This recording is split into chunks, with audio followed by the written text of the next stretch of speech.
Your locks will thank you. Trust me.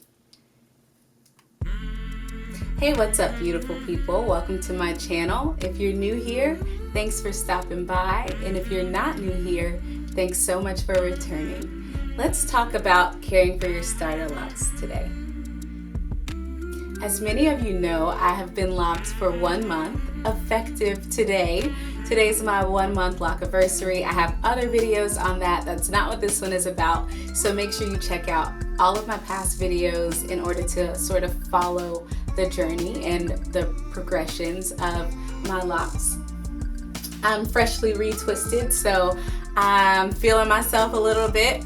And it's interesting because I'm not necessarily into the scalpy look or the freshly twisted look. I know some people are obsessed with their parts. I'm not. I love it when they grow out a bit more and when you can see some of that new growth and your hair is thicker and fuller and all of that. But nevertheless, that's not even what this video is about, so let me stay on track. This video is all about caring for your locks and cultivating healthy starter locks. The reason it's important to care for your locks properly, and mind you, properly differs from person to person, so I don't want to speak too specifically to such a broad audience. But the reason you want to care for your locks is because the way you start your locks really sets the tone for how your locks flourish and grow over the months and years.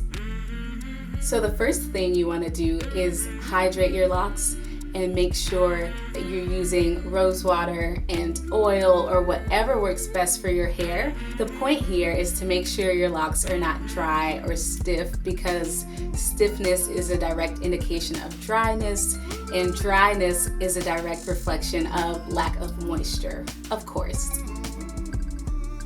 So as I was saying, you can use water or rose water.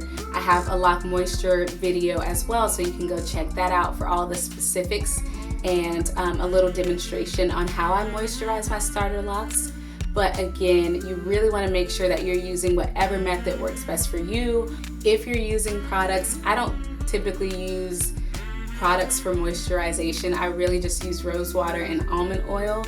So I'm not a product junkie. Sorry if you're looking for a product junkie, that's not me. I keep it simple. I keep my life simple. I keep all of my routines very simple. Again, I recommend rose water and almond oil, or really any type of oil that doesn't turn into a solid. That way you can avoid buildup. And if you're using really heavy products on your locks, creams and gels and things like that, that could be problematic for you in the future. So keep that in mind as you're seeking moisture and hydration. Keep it simple. The next way to care for your locks is to be mindful of what you're putting into your body. So again, dry hair, dry skin, all of that is a direct indication that you are probably dehydrated and you don't have moisture and hydration going on internally. So you want to make sure you're drinking water, drinking teas, drinking organic and healthy beverages. Of course, this does not just refer to what you're drinking. You want to be mindful of what you're eating as well. So keep that in mind as you are moving forward along your lock journey. Because caring for your starter locks really takes intentionality, and you have to be purposeful in every step that you take. So you want to hydrate, you want to make sure you're being mindful of what you put into your body, and you also want to be mindful of any type of style that you're using on your new starter locks. If they are short and small like mine, then you really want to be careful and mindful of over styling or trying to do a bit too much too soon. So you can do really cute things like tuck your locks behind your ears, which is one of my favorite things to do. As I tell you guys all the time, you can add maybe an accessory here or there, like a little clip or something. That would be fine. You could also pin it back in some cute low style if you wanted to, but again, I believe less manipulation the better, less is more, all of that. So if you can avoid touching your hair and if you can avoid doing too much, you might be able to care for your locks a bit better and allow them to have a great start. So don't do too much that's gonna stress out your edges. Try not to put your hair up too soon or in a really tight style too soon. Leave your hair alone, let your hair do its thing, and encourage it along every step of the way. Your edges will thank you later. And the last tip for caring for your starter locks, I'd have to say, is, of course, you probably guessed it, keep your hair wrapped. Keep it tied up at nighttime. Do not go to sleep, especially on cotton sheets or pillowcases with your starter locks exposed.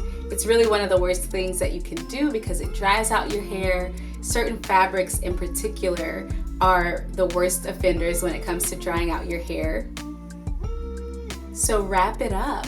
Keep your hair wrapped at night. If you're just lounging around the house, I am the queen of the naps. So, and not like nappy hair, but I mean like literally napping, sleeping. So I love to take a good nap, and I have to remind myself, you have locks, you're trying to nurture them, you're trying to care for them. Be really respectful, show your locks some love, and tie your hair down at night or during the day if you're resting. Your locks will thank you, trust me. And really, you just want to get in the habit of tying your hair down to maintain moisture, to retain length, to avoid breakage and things like that. All right, you guys, that's it. That's all I've got for you today. I hope you enjoyed this video. Be sure to give it a thumbs up, like it, comment, rate it, subscribe, all of that stuff. I will continue to make videos and push out content, so leave a comment to let me know what you're hoping to see next. And until next time, sweet, beautiful people, best wishes on your lock journey. I'll see you again real soon.